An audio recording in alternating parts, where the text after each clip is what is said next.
L'adoption de nouveaux contrats de territoire est l'occasion pour nous de rappeler une nouvelle fois quelques règles de bon sens sur l'aménagement du territoire. La politique promue depuis des années de concentration des richesses et des activités au sein des grandes agglomérations a mené à la faillite du monde rural. Les taux de chômage et de pauvreté dans ces territoires oubliés vous alertent aujourd'hui, mais votre politique n'est toujours pas la bonne. Nous le répétons, votre politique de contractualisation n'est qu'un cautère sur une jambe de bois. Un aménagement du territoire intelligent ne peut se réaliser qu'au niveau national. Ces mesurettes ne combleront malheureusement pas les conséquences dramatiques de mauvais choix politiques.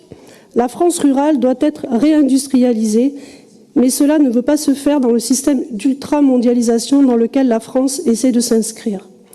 L'obsession de la compétitivité de notre pays face à des puissances étrangères ne pourra que fracturer encore plus notre société.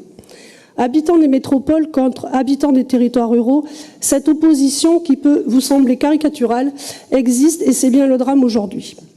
Le modèle que vous défendez avec acharnement lésera forcément les personnes les moins qualifiées et vivant loin des centres de décision.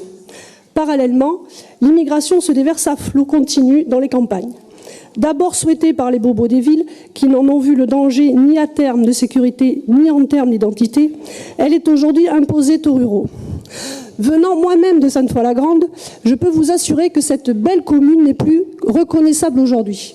Dealers au coin de rue, boucherie halal, ultra-communautarisation et j'en passe. La France rurale, après avoir été appauvrie et maintenant défigurée, ne vous en déplaise, c'est la vérité. En Gironde, la métropolisation de Bordeaux, je savais que ça allait vous plaire, ne bénéficie au territoire attenant qu'en termes de démographie, mais les logements et les offres d'emploi ne suivent pas.